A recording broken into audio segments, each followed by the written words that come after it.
हरे कृष्णा, राधे राधे। तो आज की वीडियो में मैं लेके आई हूँ पूर्णिमा व्रत कथा। तो आइए सुनते हैं। द्वापर युग में एक समय की बात है कि यशोदा जी ने कृष्ण से कहा, तुम सारे संसार के उत्पन्न करता हो, पोषण तथा उसके संहार करता हो। आज कोई ऐसा व्रत मुझसे कहो जिसके करने से मृत्यु लोक में स्त्रियां को विधवा होने का भय न रहे, तथा यह व्रत सभी मनुष्यों की मनोकामना पूर्ण करने वाला हो। श्री कृष्ण कहने लगे, हे माता, तुमने अति सुंदर प्रश्न किया है। मैं तुमसे ऐसे ही व्रत को सविस्तार कहता हूँ। सौभाग्य की प्राप्ति के लिए स्त्रियों को द्वादश अर्थात 32 पूर्णिमाओं का व्रत करना चाहिए। इस व्रत को करने से स्त्रियों को सौभाग्य संपत्ति मिलती है। यह व्रत अचल सौभाग्य को देने वाला और भगवान शंकर के प्रति मनुष्य मात्र की भक्ति को बढ़ाने वाला है। यशोदा जी कहने लगी, हे कृष्ण, सर्वप्रथम इस व्रत को मृत्युलोक में किसने किया था? इसके विषय विस्तार पूर्वक मुझसे कहो। श्री कृष्ण जी कहने लगे कि इस भूमंडल पर एक अत्यंत प्रसिद्ध राजा चंद्रहास से पालित अनेक प्रकार के रत्नों से परिपूर्ण कातिका नाम की एक नगरी थी। वहाँ धनेश्वर नाम का एक ब्राह्मण था और इसकी स्त्री अति सुशील रूपवती थी। दोनों ही उस नगरी में बड़े प्रेम से साथ रहते थे। घर में धन धान आदि की कोई कमी नहीं थी। उनको एक बड़ा दुख था, उनके कोई संतान नहीं थी, जिस वजह से वह बहुत दुखी रहते थे।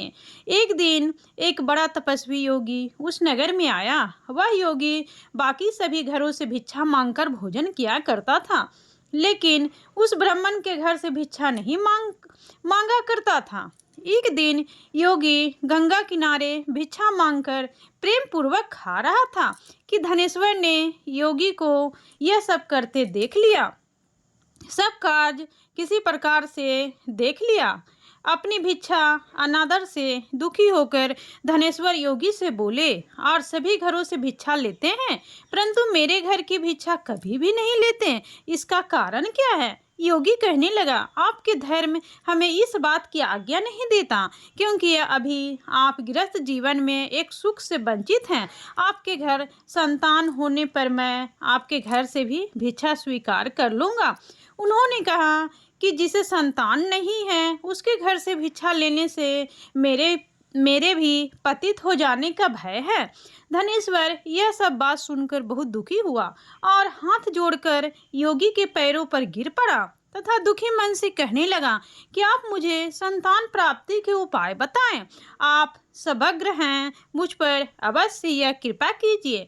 धन की मेरे घर में कोई कमी नहीं है, लेकिन मैं संतान न होने के कारण अत्यंत दुखी हूँ।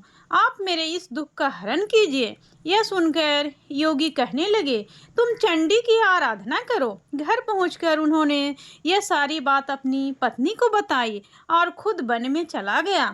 वन में पहुंचकर उसे चंडी की आराधना की और उपवास किया। चंडी ने 16 दिन उसको सपने में दर्शन दिए और कहा कि हे धनेश्वर, जा तेरे पुत्र होगा, लेकिन उसकी आयु सिर्फ 16 वर्ष होगी। 16 वर्ष की आयु में उसकी मृत्यु हो जाएगी। अगर तुम दोनों स्त्री और पुरुष 32 पूर्णिमाओं को व्रत करोगे तो यह दीर्घायु हो जाएगा। जितना तुम्हारा सामर्थ्य हो उतने आटे के दिए जलाकर शिव जी का पूजन करना, लेकिन पूर्णमासी 32 ही होनी चाहिए। सुबह होते ही तुम्हें इस स्थान के पास एक आम का पेड़ दिखाई देगा। उस पर चढ़कर एक फल तोड़कर अपने घर चले जाना। अपनी स्त्री का इस बारे में बताना। सुबह स्नान होने के बाद वह स्वच्छ होकर शंकर जी का ध्यान करके उस फल को खा ले, तब शंकर भगवान की कृपा से उसको गर्भ हो जाएगा। जब ब्राह्मण सुबह उठा तो उसे उस स्थान पर आम का पेड़ दिखाई दिया और वह उससे फल तोड़ने के चढ़ा, लेकिन वह पेड़ पर चढ़ नहीं पा रहा था। यह देखकर उसे बड़ी चिंता हुई। उसने भगवान गणेश की उपासना की और कहा, हे दयानिधे, अपने भक्तों के विघ्नों का नाश करके उनके मंगल कार्य को करने वाले, दुष्ट का नाश करने वाले, रिद्धि सिद्धि देने वाले, आप मुझे इतना बल दे कि मैं अपनी मनोकामना पूरी कर सकूं। इसके बाद वह पेड़ से फल तोड़कर अपनी पत्नी के पास पहुंचा। उसकी पत्नी ने अपने पति के कहे अनुसार इस फल को खा लिया और वह गर्भवती हो गई। देवी की कृपा से उसे बहुत सुंदर पुत्र पैदा हुआ। उसका नाम उन्होंने देवीदास रखा। माता पिता के हर्ष और शोक के साथ वह बाल बढ़ने लगा। भगवान की कृपा से बालक बहुत ही सुंदर था, सुशील और पढ़ाई लिखाई में भी बहुत ही निपुण था। दुर्गा जी के कथानुसार उसकी माता से 32 पूर्णमासी का व्रत रखा। जैसे ही 16वां वर्ग लगा, दोनों पति पत्नी बहुत दुखी हुए, कहीं उनके पुत्र की मृत्यु न हो जाए। उन्होंने सोचा कि अगर उनके सामने यह सब हुआ तो वह कैसे देख पाएंगे। तभी उन्होंने देवीदास के मामा को बुलाया और 1 वर्ष के लिए देवीदास को काशी में पढ़ने के लिए भेज दिया। 1 वर्ष के बाद उसे वापस लेकर आ जाना। देवीदास अपने माता पिता के साथ एक घोड़े पर सवार होकर चल दिया। उसके मामा को भी यह बात पता नहीं था। दोनों पति पत्नी से 32 पूर्णमासी का व्रत पूरा किया। दूसरी तरफ मामा और भांजा दोनों रात गुजारने के लिए रास्ते में एक गांव में रुके। उस दिन उस गांव में ब्राह्मण की कन्या का विवाह होने वाला था। जिस धर्मशाला में वर और बारात के बाकी लोग रुके हुए थे, उसी धर्मशाला में देवीदास और उसका मामा ठहर गए। उधर कन्या को तेल आदि चढ़ने के बाद जब लगन का समय आया तो वर की तबीयत खराब हो गई। वर के पिता ने अपने परिवार वालों से विचार विमर्श करके कहा कि यह देवीदास मेरे पुत्र जैसा ही है, मैं इसके साथ लगन करा दूं और बाद में बाकी सारे काम मेरे बेटे के साथ पूरे हो जाएंगे। ऐसा कहने के बाद वर के पिता देवीदास को मांगने के लिए उसके मामा के पास गए और उन्हें सारी बात बताई।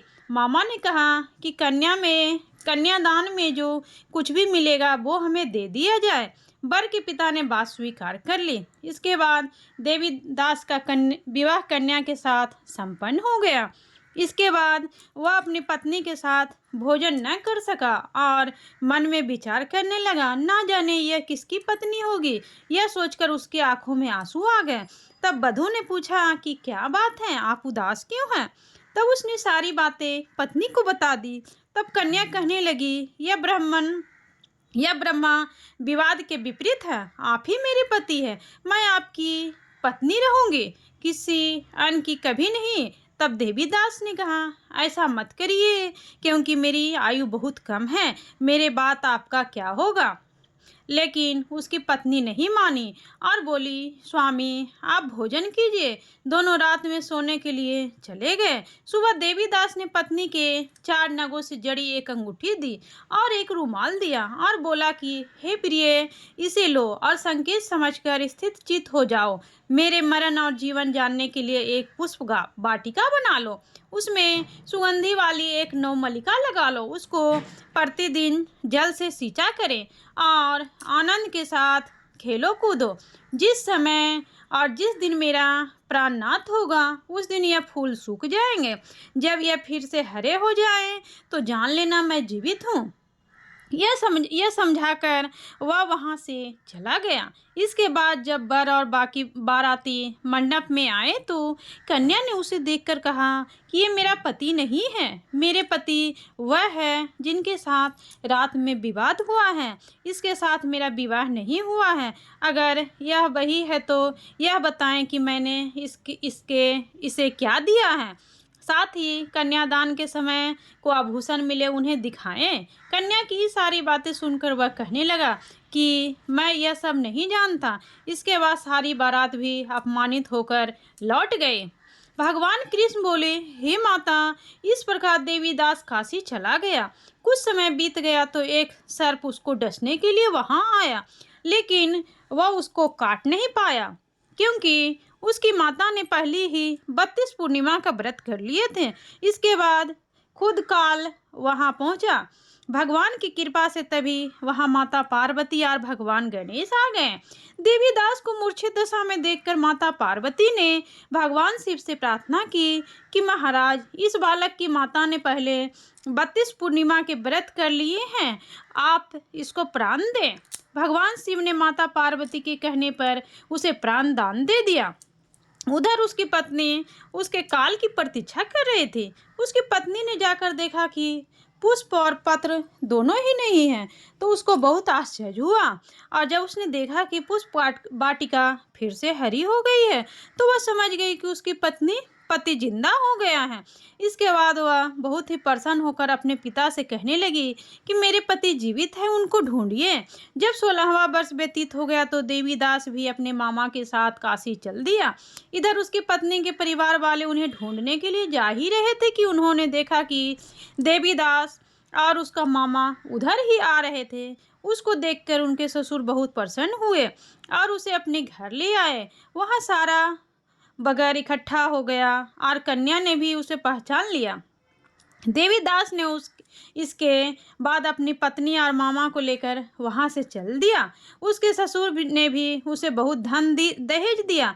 जब वो अपने घर की तरफ चल रहा था तो उसके माता पिता को लोगों ने खबर कर दी, तुम्हारा पुत्र देवीदास अपनी पत्नी और मामा के साथ आ रहा है। ऐसा समाचार सुनकर पहले तो उन्हें विश्वास नहीं हुआ, लेकिन जब देवीदास आया और उसने अपने माता पिता के पैर छुए तो देवीदास के माता पिता ने उनका माथा चूमा और दोनों को अपने सीने से लगा लिया। दोनों की आने की खुशी में धनेश्वर ने बहुत दान दक्षिणा ब्राह्मणों को दी। श्री कृष्ण कहने लगे कि इस तरह धनेश्वर को 32 पूर्णिमाओं को व्रत के प्रभाव से संतान प्राप्त हुई। जो स्त्रियां इस व्रत को करती है वह जन्म जन्मांतरों तक वैधव्य का दुख नहीं भोगती और सदैव सौभाग्यवती रहती है। यह मेरा वचन है। यह व्रत संतान देने वाला है और सभी मनोकामनाओं को पूर्ण करने वाला है। जय श्री राधे राधे।